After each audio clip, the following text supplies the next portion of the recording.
على من لا نبي بعده أما بعد فأعوذ بالله من الشيطان الرجيم بسم الله الرحمن الرحيم قال الله تبارك وتعالى يا أيها الذين آمنوا إنما الخمر والميسر والأنصاب والأزلام رجس من عمل الشيطان فاجتنبوه لعلكم تفلحون یا ایھا الذین آمنوا اے وہ لوگو جو ایمان لائے ہو انما الخمر والمیسر یقیناً شراب اور جوا والانصاب والازلام اور ایسی جگہ جہاں بتوں کی عبادت کی جاتی ہو والازلام اور فال گیری یعنی تیروں سے قسمت معلوم کرنا رجسن یہ گندہ عمل ہے ناپاک عمل ہے من عمل الشیطان یہ شیطان کے عمل میں سے ہے فاجتنبوہ تم اس سے بچو لعلکم شاید کہ تم تفلحون کامیاب ہو جاؤ یا تاکہ تم کامیاب ہو جاؤ یا ایھا الذین آمنوا اے وہ لوگوں جو ایمان لائے ہو انما الخمر اللہ نے خمر کو شراب کو آپ پر حرام کیا ہے اس کی نبی کریم صلی اللہ علیہ وسلم کی حدیث سے وضاحت ملتی ہے پیارے ابھی پیغمبر علیہ السلام نے بیان فرمایا شروع اسلام میں یہ شراب حلال تھی پھر بعد میں حرام کی گئی اس کی وجہ یہ تھی کہ یہ انسان کی عقل کو ڈھانپ لیتی ہے عقل سے انسان کو ختم کر دیتی ہے اور نبی کریم صلی اللہ علیہ وسلم نے فرمایا ہر وہ چیز جو انسان کی عقل پر غالب آ جائے تو وہ چیز شراب ہے اور شراب کو اللہ رب العالمین نے حرام قرار دیا آپ علیہ السلام نے فرمایا کہ اس کو پینے والا اس کو لانے والا اس کو خریدنے والا اس کی قیمت کھانے والا اس کو لے جانے والا اس کو نچوڑنے والا بنانے والا 10 قسم کے آدمی ہے سب کے سب کو آپ نے ملعون قرار دیا کہ یہ لعنتی ہے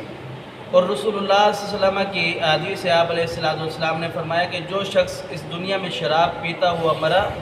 اور اس نے اللہ رب العالمین سے توبہ نہ کی تو جنت میں جو شراب ہے یہ بھی اللہ رب العالمین کی بہت بڑی نعمت ہے کہ اللہ رب العالمین جنت کے اندر اسے شراب نہیں عطا کرے گا جنت کے اندر اسے شراب نہیں ملے گی آگے رب تعالیٰ فرماتے کہ جوا یہ ہے کہ انسان یہ شرط لگا دے کہ اگر میں یہ جیت جاؤں یا کسی کے اندر مقابلہ بازی ہو مقابلہ بازی کے اندر اگر کوئی شخص جیتے پھر اس کے اوپر یہ شرط لگایا کہ میں اگر یہ جیت گیا تو یہ چیز میری ہو گئی یا یہ فائدہ مجھے آپ دے دو تو اسے جوا قرار دیا جس کے اندر قسمت ہو کہ اگر مل گیا تو ٹھیک ہے نہیں ملا تو پھر آپ کا یا میرا اس کو بھی رسول اللہ صلی اللہ علیہ وسلم نے حرام قرار دیا اللہ رب العالمین کے قرآن نے بھی اس کو حرام قرار دیا آگے فرمایا کہ والانصاب اور جو بتوں کی جگہ ہیں بتوں کی جگہ مطلب ایسے آستانے جہاں اللہ رب العالمین کے ساتھ شرک کیا جاتا ہو ایسی جگہوں پر نظر و نیاز کرنا ایسی جگہوں پر جانا ایسی جگہوں کے بارے میں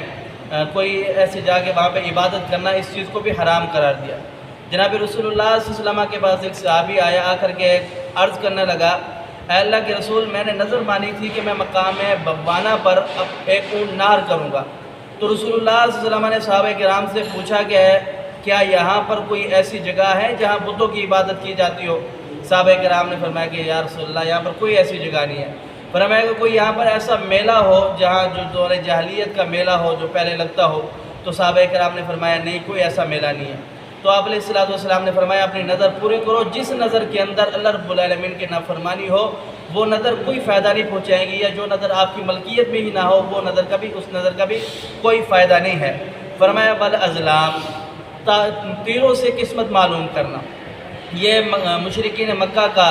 یہ ایک طریقہ کار تھا جب وہ کسی کام کو کرنے کا ارادہ کرتے تو وہ تیر کو پھینکتے اگر دائیں جانب چلا جاتا تو اسے اچھے شگون لیتے کہ یہ کام ہمارے لیے ٹھیک ہے ہم اس کو کر لیتے ہیں یا پھر وہ بائیں جانب چلا جاتا تو اسے برا شگون لیتے یہ نہیں کرتے یا تیروں کو پھر ہاں یا نہ لکھا ہوتا تو اس سے وہ کام کرتے یا نہ کرتے تو رسول اللہ صلی اللہ علیہ وسلم نے بیان فرمایا کہ یہ چیز حرام ہے اللہ رب العالمین نے بیان فرمایا یہ چیز حرام ہے اس چیز سے بچا جائے فرمایا یہ کیا ہے رجسن ناپاک ہے گندگی ہے من عمل الشیطان یہ شیطان کے کاموں میں سے ہے فاجتنبوہ تم ان کاموں سے بچو لعلکم تفلحون تاکہ تم کامیاب ہو جاؤ اللہ سمجھنے عمل کی توفیق دے اقول قولی ھذا استغفر اللہ لی ولکم ولسانی ولسائر